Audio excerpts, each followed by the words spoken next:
Ngayon po, mayroon po nagpatanong kung hindi naman po masilan ito, kung kaya po ng kaibigan po nating duwende dito na ipaabot po yung tunay, totoo. Tungkol po ito kay Master Gala, kung totoo po ba ang kanyang mga in-explore at kung totoo po ba talaga yung ipinapakita po ng mga abandoned house. Kaya kung ako po yung tatanungin guys, napakaganda po ang kwento talaga, no? Sa kanyang mga eksplorasyon, abandoned house, sementeryo, lahat po ng mga nakikita po nyo doon, napakaganda po talaga. Gumawa si Master Gala po ng mga kakaibang eksplorasyon, no? Guys, magandang araw po sa inyo lahat. Ngayon po, marami po tayo mga subscriber po na nagtanong, no? Gusto po nilang malaman sa mga duwende. Ngayon po, mayroon po nagpatanong kung hindi naman po masilan ito, kung kaya po ng kaibigan po nating duwende dito na ipaabot po yung tunay, totoo. Tungkol po ito kay Master Gala, kung totoo po ba ang kanyang mga in-explore at kung totoo po ba talaga yung ipinapakita po ng mga abandoned house. Kaya kung ako po yung tatanungin guys, napakaganda po ang kwento talaga, no? Sa kanyang mga eksplorasyon, abandoned house, sementeryo, lahat po ng mga nakikita po nyo doon, napakaganda po talaga. Gumawa si Master Gala po ng mga kakaibang eksplorasyon, no? Yung mga story, at saka maganda talaga yung mag-i-edit din po siya sa kanyang video. Kaya nandito po kami guys, patawad po sa lahat po ng mga followers, no? Subscriber ni Master Gala. Gusto lang po nila ipatanong sa atin kasi subscriber din po ito ni Master Gala, no? Gusto po nila ipatanong sa kaibigan po natin duwende kung yung ginagawa po ni Master Gala, yung mga abandon na pinapakita po niya na kakaiba, kung totoo po ba talaga. Kaya nais po nilang malaman sa duwende. Kaibigan, magandang hapon po. Oy tay, kumusta? Ay tay, okay lang po ba sa iyo tay? Magtatanong po ako at saka magtatanong po yung mga followers ng iba, no? Mga followers ni Master Gala. Gusto po silang magtanong sa iyo kung ini-explore po ni Master Gala ng mga abandoned house, sementeryo, at saka yung bahay na housing na nalulubog po sa tubig. Meron po nagpatanong kasi hindi po sila hindi talaga sila naniwala kung ganyan po na mga eksplorasyon, kasi napakasayang po daw talaga yung magastos kung hindi po daw iniingatan po ng nagpatayo dyan. Kaya nandito po tayo, gusto ko lang malaman tayo kung totoo po ba na yung mga eksplorasyon po ni Master Gala po tay?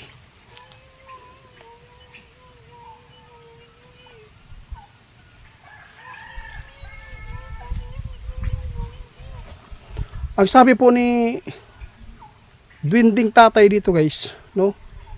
Sa totoo lang, hindi po talaga kayo malulugi kapag kayo po ay manonood po sa mga eksplorasyon ni Master Gala, no? Kasi po napakaganda po talaga yung story at saka yung mga video niya na ipapakita po sa atin, no? Kung panoorin po ninyo, parang kwento.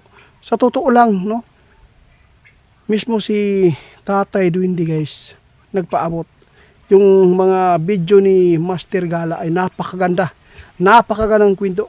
Lahat po ng hindi mo nakikita ay makikita mo din po doon sa mga video ni Master Gala guys. Meron lang po nagpatanong tay, totoo ba na may kakayahan din po si Master Gala na magramdam po, no? Makaramdam po sa mga espiritu at saka mga elemento?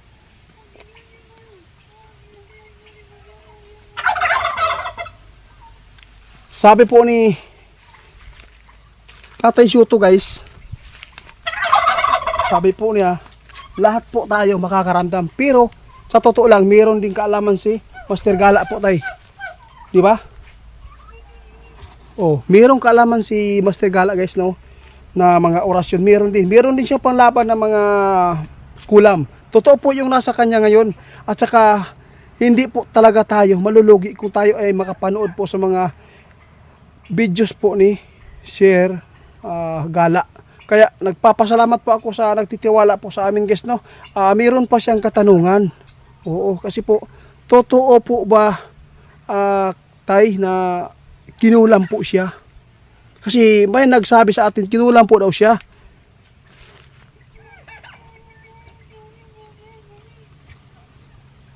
Ang sabi po ni tatay guys, merong gusto.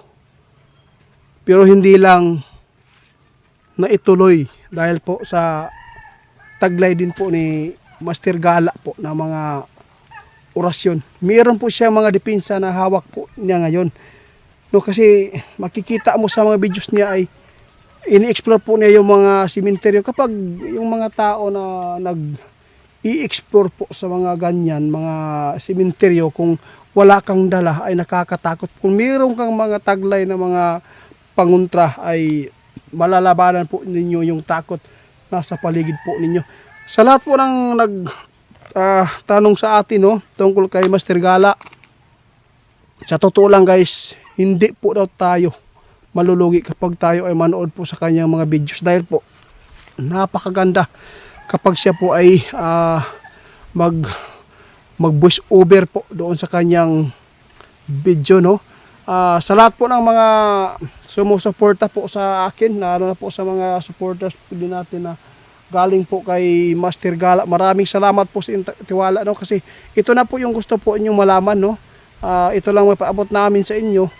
Ang sinabi po ni tatay kanina, lahat po tayo makakaramdam po ng elemento at espiritu kung gagamitin lang po natin yung pandinig po natin at yung isipan natin sa ating kapaligiran, kung ano man po yung nakapaligid sa atin, malalaman po. Lalo na kung meron kayong taglay na panguntra katulad po ni Sir Master Gala, no, hindi po porket nakikita po niya siya na parang iba yung kinikilos po niya. Sa totoo lang, napakatapang po niya talaga. Kaya tay, maraming salamat sa ipinapaabot po niyo, no. Sana po natuguran ko yung nag-comment at saka nag-chat sa atin na tungkol po kay Master Gala, kasi marami pong hindi nakapaniwala guys, dahil po ay yung mga housing, no, na nasa video po daw niya, kasi po ay sobra po sayang po daw na nalubog lang sa tubig, at saka mayroon pang mga abandoned house na hospital, sobrang sayang talaga, hindi po daw na-renovate, sabi po ng naka sa atin. Kung totoo po ba, sa totoo lang, no, sinabi po ng tatay kanina, yung mga content po ni Sir Gala ay totoo po yun na nangyari at naipakita sa inyo. Napakaganda po yung story na siya po talaga yung mag-i-explore, at napakaganda po. Tay, maraming salamat sa tinugon po nyo na mga paabot tayo.